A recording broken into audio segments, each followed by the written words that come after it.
Good afternoon, everyone, and welcome to Stock Market Today by Investors Business Daily. It is September 5th, 2023, and we're just back from a Labor Day holiday, and let's see what the market has in store for us. Ed, what are you going to talk about today? Well, we're going to talk about the market, but we also want to look at three stocks, Oracle, Toll Brothers, and GE. Yeah, very good. I should have mentioned that Ed Carson is joining me today. He is, of course, our news editor, and I'm Justin Nielsen, who's hosting and in for Ali Quorum today. But yeah, let's talk a little bit about the markets and how they ended. The S&P 500 was down about 0.4%. Nasdaq Composite, I mean, it was trying to go positive for a while there, but it ended up mostly flat, maybe down 0.1%. Nasdaq 100 was actually up 0.1%, and the Dow Jones Industrial Average down 0.5%. Closer to 0.6.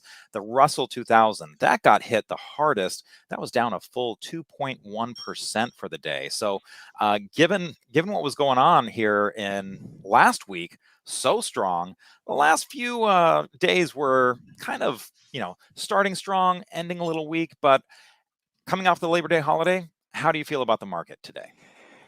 If you look at the major indexes, the big cap ones, they'd held up reasonably well, but a lot of that had to do with the mega caps, Tesla in particular, but also Microsoft, Oracle, which we'll look at, Meta. So some of those names did well, but there was real weak breadth, out there. So that's just one concern. We could see that with the Russell 2000. So just one little issue there. Again, Treasury yields obviously are having an impact. We saw housing names really come down. We'll look at Toll, but there was a lot of names that did even worse than that. So that's just something to watch out for. It's just something to remember that you can't just stick in a blind bullish mindset. You just have to take each day as it comes. I mean, we've had some big days. You can think about how bad we all felt on this day. And then 3 sessions later, we had a follow through day, Right. And so the market can quickly turn. Now, maybe we'll steady here and just pause for a couple of days or even test the 50-day line and then take off, or maybe we'll go sideways, or maybe we'll struggle. But right now it still looks okay. Wasn't a great day. It was a little worse than the indexes suggested. Yeah. And I mean, just to your point, that day that you were referring to, it was a Thursday. We came up to the 50-day moving average line on the NASDAQ, got turned away. It seemed like there were more short setups than anything else. And just a few days later, we have a follow through day, and we're all turning bullish again. So yeah, absolutely what you said in terms of rolling with the punches. And the NASDAQ is holding above 14,000, which is kind of the level that we've been looking at. Over on the S&P 500, that's holding up above this. Well, it closed just below 4,500, but it's been holding right there at 4,500 pretty tightly the last few days. Is that the important level, or are you looking more at moving averages? I'm looking more at the moving averages, and this is fine if it holds steady or even drifts lower, forms a handle, as it were. Again, I wish the whole indexes looked like this, and like not just the indexes, but the broad market. The broad market had a little weaker day, but with the Nasdaq and S&P 500, they look just fine.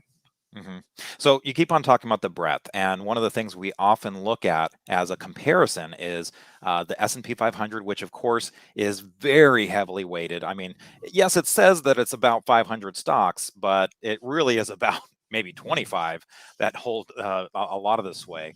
RSP is the equal weighted Invesco S&P 500 equal weighted ETF, and this looked very different. Yeah, and you can see that it didn't even come up as well. Like even on that reversal day, it wasn't even close to the 50-day line, and it was just getting back to the 50-day last week, and closed just a hair below it. Tumbled pretty hard here, 1.2%. That's a significant loss, and just shows you the power of some of those mega caps that had a pretty good day. So this was not, this is when we talk about it. The S&P looks fine. This is more representative of the rest of the market. This doesn't look as good. I mean, it's not terrible. We could come right back, but it's not what you wanted to see. Yeah, I mean, in the same way that we got turned away from the Nasdaq composite before at the 50-day line, I mean, we could come right back from this, but you certainly don't want to ignore a signal like this when you get turned away at that 50-day. Since we're talking about the equal weighted, we might as well take a look at QQEW, which is the equal weighted of the NASDAQ 100. This is by First Trust, and this is holding up above the 50-day moving average line, but again, maybe not as strong as the NASDAQ. Yeah, not as strong. The NASDAQ 100, as you pointed out, was up 0.1, and this is down 0.4, and it's just above the 50-day line. So I mean, even the NASDAQ and S&P are only about 1% above the 50-day line. So it wouldn't take much. Again, it wouldn't take much for us to feel a lot better or a lot worse. We're at one of those levels of the market. We're still feeling pretty good, but we could shift pretty quickly here. Right. And just rounding out the indexes, Dow Jones Industrial Average, as you mentioned, that was, that was down today, below the 50-day moving average line. Are you paying much attention to this one? I mean, it was weaker anyway. I mean, when we were looking at rallies in the Nasdaq Composite and S&P 500, we were waiting for the follow-through day. This had undercut its rally lows and was in a very different position. Yeah, I'm not looking at this nearly as much as the Nasdaq and S&P. And honestly, I'm probably looking at the Russell and the RSP more than the Dow, just because that gives me a better sense of the breadth of the market. Again, it's never great to see this come down. I mean, but yeah, it's not as important as the other indexes. Well, since you mentioned the Russell 2000, let's take a look at the small cap index. A lot of times we look at IWM, which is the iShares Russell 2000 ETF, and yeah, that one got hit pretty hard, 2.1% down on the day, right back below that 50-day moving average line. And this was, I mean, for all intents and purposes, the lagging index for most of this year. Lagging index and the one that has obviously it always has the biggest moves, but yeah, this was really unfortunate. It was getting above there. You could say there was a trend line. You could say there was a lot of key levels here in that 189 area. You can see that was an important level. So all right, that got above. So even though Friday was sort of a blah day, the small caps looked pretty good and there were some things to buy. So that was encouraging. This was discouraging. That's a pretty painful loss when you think about where the other indexes are. Yeah. So one of the issues today, the 10-year Treasury yield. So 0TNX is what we look at in MarketSmith. I mean, it had a very strong day on on Friday, but I mean, that didn't seem to affect stocks that much. I mean, they were a little bit weak, but home builders, I mean, they were doing fine on Friday. A lot of things, looked just fine. Now today, 10-year Treasury up a lot more, kind of coming out of this, cup with handle, if you will. Do you think we could be hitting highs in short order? I mean, it is interesting given that there's weakness overseas, inflation seems to be coming down. This is on the march. I mean, it just is, and it's been finding support. This has been acting somewhat like a growth stock, Right. where it finds support around the 21-day line here. Nice test. Yeah, the market held up on Friday reasonably well, but sometimes it's just like you can hold up, and then you don't. And so, and that's happened a bunch of times where the yield would rise. And for a while, it's like, oh, okay, the market's handling it, taking it in stride. And then suddenly it's like, well, no, I'm not. It's like, and it's sort of like how much you can take. It's like somebody might annoy you and it's like, okay, fine. And then finally it's like, okay, that's really annoying me. And it's just, I mean, it's just sort of like, it was just one more thing, but it was like, yeah, it's the old straw that breaks the camel's back. And it's not saying the camel's back is broken here, but that's the kind of thing that can happen sometimes, something that isn't affecting the market. Well, then it is. Yeah, spoken like someone who has kids. Very well. So, you mentioned inflation, and of course, one of the things that we've got to be a little, keep our eye on a little bit here is oil prices. I mean, USO, that had a gap up today. I mean, didn't close up nearly as much as it was at the start, but it's been going on a tear, as well as XLE, which is the Spider sector ETF for the energy stocks. That's been looking very strong, and this has got ExxonMobil and Chevron as the biggest, heaviest weightings in the index, both of them over 20%. So together they're 40%. Chevron CVX has been a little bit weaker there, below the 200-day moving average line, but that came on a little bit strong, back above the 200-day line. So what's your take on oil and how that fits into the whole picture of the market here? Yeah, I mean, it's definitely one of the best areas. And oil came off its highs, but it's still up for 8 straight days. It was up more than 1% today. They've surged something like almost 10% over the last 8 days. That gets noticed. I mean, that has a real impact. All those oil stocks that are rallying, because that's what's going on. And they had a pretty good rally after, for several weeks before a pause. So there is this always that could feed into inflation. I don't know if the Fed's really that concerned about oil prices right now, but that does weigh into inflation. It weighs on consumer spending, and so it's sometimes what's good for oil is bad for the rest of the stock market, and there may be some of that. Energy is definitely a strength and an area where sometimes it's like, well, if the rest of the market isn't doing that well, you can still play energy. this may be one of those times. Yeah. And another thing that could be putting pressure, we should take a look at the dollar. UUP tracks the dollar, and that's been showing a lot of strength lately. Yeah, and a lot of this is yields, but it's also weakness overseas. There was some very weak economic data in China and Europe today. And so you have strong yields in the US, weak economies overseas. Everybody wants to put their money into the dollar, Hmm. but that also makes, overseas, exports and overseas operations when, those big multinationals in the S&P 500 bring that money back into dollars, they get fewer dollars from it. One more ETF to take a look at. XHB. This is kind of the home builders and home construction. Um, Really bad day. And again, this is something where it seemed like the Treasury yield rates going up really wasn't having a big effect on this for a while. But then today, it seemed like all of a sudden, oh yeah, these do have a kind of a negative correlation. Is that just people realizing that just now, or what happened exactly? I think that's it. I mean, I think it's just one of those situations where people are like, it's not that big of a deal. But then it's like, oh boy, now it's really moving. And it was Mhm, throughout, the home builders, it was building materials, it was related retailers. I mean, they had different swings, different amounts, but some really big moves. And, some of them painful like this, sort of damaging action through the 50-day line. mhm. That I'm going to go out of order in terms of our stocks. Let's go ahead and go right into Toll Brothers since that is one of the home builders. And again, this is one that was looking pretty strong. It just popped out in new highs on Friday. Again, despite what was going on with the yields, and then today right back into that base and hovering right there around its 50-day moving average line. So very different look today. Volume increased over Friday. So does that basically tell you not now? No, it seems like not now. Of course, if the yields drop, I mean, they could bounce right back. That's where it can be sort of Right. frustrating with this situation. And this looks better than a lot of others. Now, maybe because it's a luxury builder and the wealthy buyers may put a lot of cash down, so they're not as concerned about rates. I don't know. Some people have made that argument, but there's a lot of names that had really bad days. This one as well. Yeah, it's if nothing else, but you don't know what's going to be like. I think you just have to. If you bought near the top here, you want to be at least paring your position quite a bit because you're down quite substantially from there with a really really ugly technical move. When it breaks out, it's supposed to keep moving up, and to have this action is a signal that it's not working right. This is not doing what you expect, Hmm. and you have to recognize that. Yeah.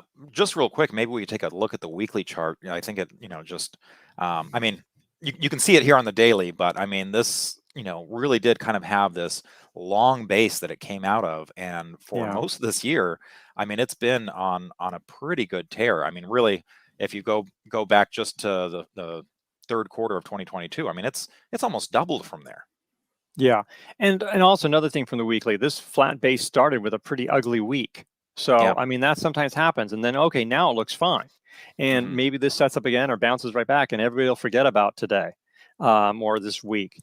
But yeah, it's been a great leader, leader. This group is still number 10. It may drop down a little bit after today, but some really strong action. You can see the volume, the blue spikes. There's just been a lot of. This has been a real leader in a real leading group. Hmm. Taking a look at another flat base, why don't we go ahead and take a look at Oracle? Now, Oracle does have earnings coming up, I believe, September 11th, but this popped out of a little area of resistance here around 120, and the computer software area does seem to be perking up a bit. Yeah, computer software is doing pretty well, and a lot of the big cap names are doing pretty well. Microsoft did, reasonably well. Adobe's been doing well. ServiceNow has been doing well. I mean, there's some other names as well, but it's just sort of like Oracle's not alone with some of these big names. And there was a UBS analyst upgrade, but it cleared all this area. It was already sort of right on the verge of it, and the volume was above average. There's been a lot of daily spikes that have been doing well last several months. Not so much on the downside. The weekly, you can see how it dried up when it was coming down. It's picked up somewhat on the way back up. So yeah, I think this one, uh, it wasn't the greatest day necessarily to be buying stuff, but this is one of the more obvious buys out there, besides maybe a few energy names that this Mhm, seemed to be there. Again, the earnings, as you say, coming up sometime next week. So that would be something to watch out for. Is mhm. do you have enough of a cushion? But other than that, I think this was looking pretty strong. Right. Another way to go about it, another option, if you will, is we were actually talking in one of our internal meetings about an earnings option on Oracle. I think the premium for a long call was trading around like 385 or 380 for the 124 strike. So that could be another way to go if you think that this has a lot of potential. The idea being that we do want to actually exercise the position. So you do have to keep that in mind when doing your position size and everything. And for more information on that, Ken Shreve usually writes a weekly article, an earnings preview, where he'll go over a lot of the earnings option strategies that it might be And I out bet he'll there. mention one on Oracle because as you're right, it is going to be on Monday the 11th. So that isn't many days. It's 4 trading days before earnings come in. Right. Yeah. So let's go ahead and round this out finally with GE. So GE, of course, had one of the longest runs ever. It was one of those things where if you just buy GE, hold on to it forever, you're going to do okay. But that's really something that was more for the 20th century, maybe Yeah. not so much for the 21st. But why is GE on your radar now? Well, I mean, look, it had a huge run. It's just formed a flat base after first base since January. It had this long thing, and it's been moving steadily, really barely even approaching the 50-day line until just recently, riding that 21-day line, acting very well. The numbers are picking up. You can see the accelerating growth. It's moving more towards a pure play. It's spun off some various divisions. It spun off GE Healthcare earlier this year. It's going to spin off an energy division, so it'll be an aerospace pure play by early-ish or spring 2024. And people are liking it, and that's what it comes down to. And look at this growth. It's supposed to be pretty strong growth next year. This isn't just one rebound year, and there is some rebound nature, but this is definitely, this turnaround is well into force here. So this has acted very well. It came down to around its 21-day line in light volume. So this is something that's, some of the industrials have done well. This one is one of the very best, really, and it's really impressive. As you talked about the doubling, this one's doubled or almost tripled since over the last year or so. Right. And again, not something that you would expect of GE. We usually expect these to be slower movers, but with that focus maybe on the larger cap, the mega caps, maybe this is something that gets GE a little bit more on people's radar. But also, as you said, as they've been stripping out some of those other parts of their business, it does make it more of a pure play. So smaller in terms of its market cap, but maybe more focused and where people want. Now, I just noticed that all three of your choices here, Ed, were flat bases. Is that Yeah, I something didn't that you've been realize that. seeing? Yeah, well, I think that's also something. These are stocks, I mean, especially with the market doing reasonably well. Yeah, there was a correction, but if you want to find stocks with relative strength lines that are doing pretty well, in a market rally, you can't have pretty big bases, because then the relative strength lines, get wrecked. But this one based, and yeah, there was a little bit of a tiny correction, but this RS line is right at highs, and some of the other Right. ones are looking pretty strong. The blue line tracks the stock market, stock versus the S&P 500. You have Oracle is in there. That was doing very well. Toll was doing very well. It actually had a high. It was hitting a high, at least on a weekly basis. It's come back down, but doesn't look that bad, the RS line. So yeah, so these flat bases are something you really like to see, especially after an uptrend. It doesn't want to go down. It's like it's going to take a breath, but it does not want to lose much ground while it takes that breath. And so that's really, really impressive to see. So I didn't mean to, but yeah, the flat bases are Well, pretty nice to see right now. Well, and the fact is, I mean, if you look at all these flat bases, and then if you look at the Nasdaq, for instance, all of these flat bases kind of coincided with this correction that we had in the Nasdaq, this pullback below the 50-day moving average line. But a lot of these held up so well, and that's a lot of times what we're looking at. We're looking at those stocks that hold up better relative to the market indexes that are showing that relative strength, and that's where we often find the leaders of the next cycle. So I think that's a good place to start with the ones that don't give up much ground, the ones that show resilience and look better than the market. That's right. So, okay, with that, we're going to end the show today. Thank you so much for watching us. And don't forget, you can always join us every morning on IBD Live. We start 10 minutes before the market open and go for a full hour and a half. Today, we had David Ryan on, a 3-time investing champion. from the 80s, and also a portfolio manager for William O'Neill for a number of years and hedge fund manager.